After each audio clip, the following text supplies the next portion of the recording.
Sofa. Planes fly above the clouds. അപ്പൊ ഇങ്ങനെ പറഞ്ഞ് പ്രാക്ടീസ് ചെയ്യുമ്പോൾ എന്താ ഗുണം എന്ന് വെച്ചാൽ ഈ സെന്റൻസിന്റെ ഒരു സ്ട്രക്ചർ ഉണ്ടല്ലോ, ഇത് നമ്മുടെ ബ്രെയിനിൽ ഇതിങ്ങനെ സ്റ്റോർ ആവും, ഈ ഒരു പാറ്റേൺ.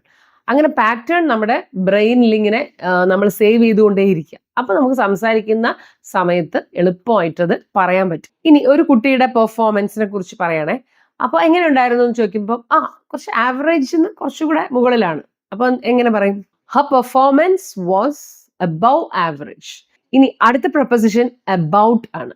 അബൌട്ട്. ഇന്നലെ ഞാൻ നിന്റെ പ്രോജക്റ്റിനെ കുറിച്ച് ഞങ്ങൾ സംസാരിച്ചു.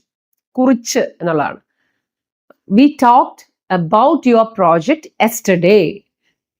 We talked about your project yesterday. പരീക്ഷയൊക്കെ അടുത്തിരിക്കുക. മോള് ഭയങ്കര ടെൻഷനിലാണ്, അവള് ഭയങ്കര ആകെ ടെൻഷനിലാണ് നമുക്ക് പറയണം.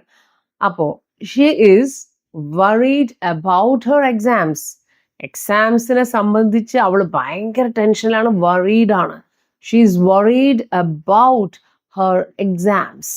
അത് മീറ്റിങ്ങിൽ എത്ര പേരുണ്ടായിരുന്നു? ഏകദേശം ആ ഹാളിൽ എത്ര പേര് ഉണ്ടായിരുന്നു എന്ന് നമ്മൾ ചോദിക്കില്ലേ? ഏകദേശം ഒരു 50 പേര്. There were about 50 people in the hall.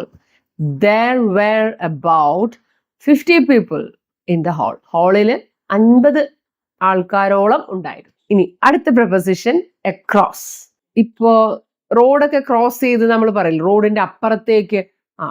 അവൻ വളരെ സേഫ് ആയിട്ട് റോഡ് ക്രോസ് ചെയ്ത് പോയി. He walked across the road safely. അവൻ റോഡിന് കുറുകെ മറികടന്ന് അങ്ങോട്ട് നടന്നുപോയി. Across the road safely. സുരക്ഷിതമായിട്ട് നടന്നുപോയി. Across the road. അവിടെ ആ റിവറിന്റെ അപ്പുറത്ത് ഒരു പാർക്കുണ്ട്. അത് റിവറിന്റെ അപ്പുറത്ത്. There is a park across the river. റിവറിന്റെ അപ്പുറത്ത് ഒരു പാർക്കുണ്ട്. There is a park across the river.